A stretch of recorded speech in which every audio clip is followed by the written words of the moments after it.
राजस्थान के रेगिस्तान में एक वीरान कहला था, रुद्रगढ़। कभी यह कहला राजा चंद्रसेन सिंह का था, जो अपने समय में एक महान योद्धा के रूप में जाना जाता था। लेकिन राजा की क्रूरता के किस्से भी कम नहीं थे। कहा जाता था कि राजा अमृतत्व पाने के लिए काले जादू का सहारा लेता था। उसने अपने महल में एक गुप्त कक्ष बनवाया था, जहां हर पूर्णिमा की रात मासूम लोगों की बलि चढ़ा दी जाती थी। लेकिन जब राजा ने अपने ही दरबारियों को बलि चढ़ाना शुरू किया, तो उसके ही सैनिकों ने उसके खिलाफ विद्रोह कर दिया। किंवदंती थी कि राजा की आत्मा अभी भी उस कहले में कैद है, और जो भी वहां जाता है वह कभी लौटकर नहीं आता। अजय, एक मशहूर डॉक्यूमेंट्री निर्माता, प्राचीन रहस्यों और भूतिया स्थानों पर शोध करता था। उसे जब रुद्रगढ़ के बारे में पता चला, तो उसने वहां जाकर इसकी सच्चाई जानने की ठानी। उसके साथ उसके दोस्त विक्रम, नीरज और प्रिया भी थे। गांव वालों ने उन्हें रोकने की कोशिश की। एक बूढ़े पुजारी ने चेतावनी दी, रात के समय वहां मत जाना, वरना महाराज तुम्हें मार डालेंगे। लेकिन अजय को अंधविश्वास पर भरोसा नहीं था।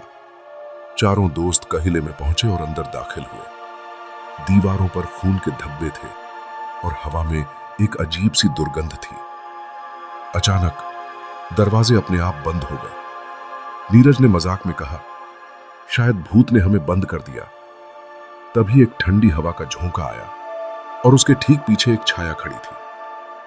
वो छाया धीरे धीरे एक आकृति में बदलने लगी। लंबे बाल, लाल जलती हुई आंखें और हाथों में एक तलवार। तुम यहां क्यों आए हो? एक गूंजती हुई आवाज आई। हम बस यहां रिसर्च करने आए हैं, अजय ने जवाब दिया। राजा की आत्मा हंसी, तुम भी मेरी तरह मरोगे।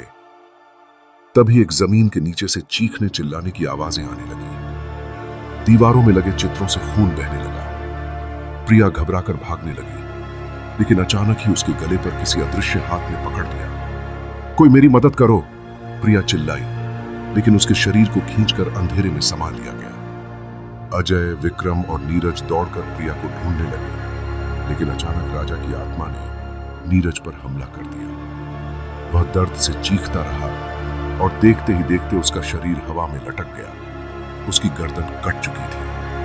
अब अजय और विक्रम ही बचे थे।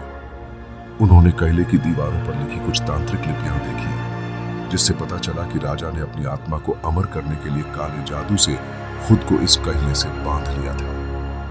हमें इस श्राप को तोड़ना होगा, अजय ने कहा। वे गुप्त कक्ष में पहुंचे, जहां राजा की पुरानी कब्र थी। वहां एक मंत्र लिखा था, जिस दिन इस कब्र पर बलि का रक्त नहीं गिरेगा, उस दिन महाराज मुक्त हो जाएंगे। लेकिन तभी राजा की आत्मा ने विक्रम को पकड़ लिया। उसकी आंखों में खून उतर आया था और वह घुटनों के बल गिर पड़ा। तुम भी अब मेरी सेना का हिस्सा बनोगे, राजा गरजा। अजय को समझ आ गया कि अगर वह महाराज की कब्र को तोड़ देगा तो आत्मा मुक्त हो सकती है। उसने पास पड़ी तलवार उठाई और कब्र पर जोर से वार किया। जैसे ही कब्र टूटी, एक भयानक चीख गूंजी। राजा की आत्मा जलने लगी और अचानक चारों ओर आग की लपटें उठने लगी। अजय ने आखिरी बार विक्रम को देखा, लेकिन तब तक वो भी धुएं में समा चुका था। क्या सच में अंत हो गया? अजय किसी तरह बाहर निकला। सुबह जब गांव पहुंचा, तो लोगों ने देखा कि उसकी आंखें लाल हो चुकी थी और उसकी आवाज बदल गई थी। बूढ़े पुजारी ने कांपते हुए कहा, राजा की आत्मा मुक्त नहीं हुई, वो अजय के शरीर में आ चुकी है। और उसी रात गांव में पहली हत्या हुई। रुद्रगढ़ का खूनी श्राप अब भी जिंदा है।